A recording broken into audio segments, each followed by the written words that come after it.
I think it was because of Ray and the character, and I think that he, I feel like I just kind of got at a part of my life that I felt very connected to him. Ray was definitely the reason I wanted to be a part of it. I love Stephen King novels that get adapted into movies. I love The Shining. I watched Stand By Me before doing this, and it felt so kind of, there was stuff that I felt was similar. They're younger, so that plays a part of it. But there's a love, there's a male friendship love that I find to be so nice to watch, and I wanted to do that with this for sure. Ray loves Pete, and Pete loves Ray, and that they are willing to sacrifice themselves throughout the story to keep them alive, to keep them in their lives. And I think that the best part about this movie is the fact that it is a simulation of life. And it is a simulation of what you go through throughout your entire life. Your birth, you start the long walk, and you make friends, and you find loved ones, and you try to keep the people that you want to keep in your life as firmly as possible, and you don't let go.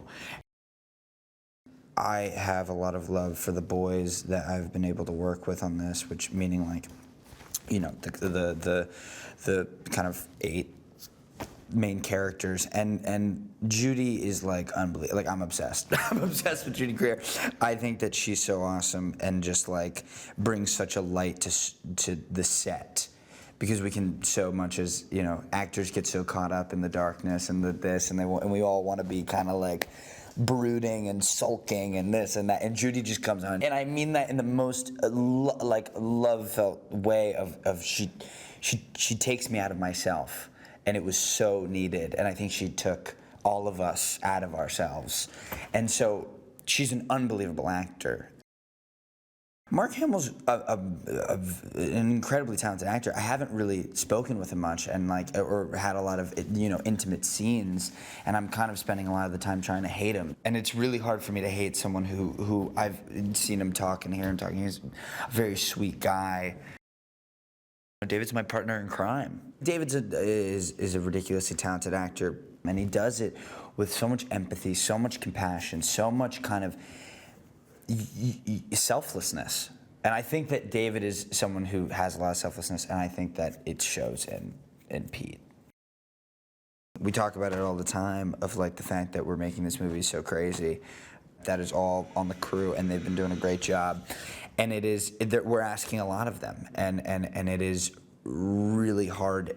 And yeah, a movie where you don't stop moving, I don't think has been done before. So that aspect of it has just made this process really exciting, but really difficult. The mechanics of it, and then also just the actual walking, because we've walked over like 300 miles. He's a great director. He's very smart. He, from the jump, has created a very openly creative and collaborative set and experience, in which when we got our costumes, we picked out our costumes. When we got our props, Francis knows how unpredictable this set can be and how unpredictable this movie can be because of all the things we just talked about, of the camera cars and the rain and the using natural light and all these things, and also just like the physicality. And he listens to us, and we listen to him, and it's an extremely healthy collaborative experience in which he's created. I think the nice thing about having this world be a bit not ambiguous is that it also just allows for you to buy in. You don't question it, and it looks beautiful. And it has a grit to it and an honesty to it. I mean, it's doing half the acting, it feels like, you know what I'm saying? I mean, Doug does my makeup, and Zinka does my hair, and yeah, it's effortless what they're doing. It's really kind of awesome, and really, I'm someone who doesn't love to be in a hair and makeup chair, but on this, I told Doug this the first time we started, I was like, I'm gonna give over to you.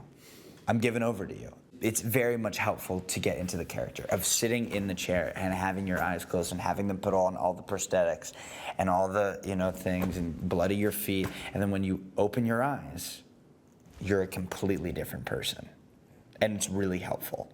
So it looks great on screen. That's all been awesome. But I applaud Doug for giving that to me as well.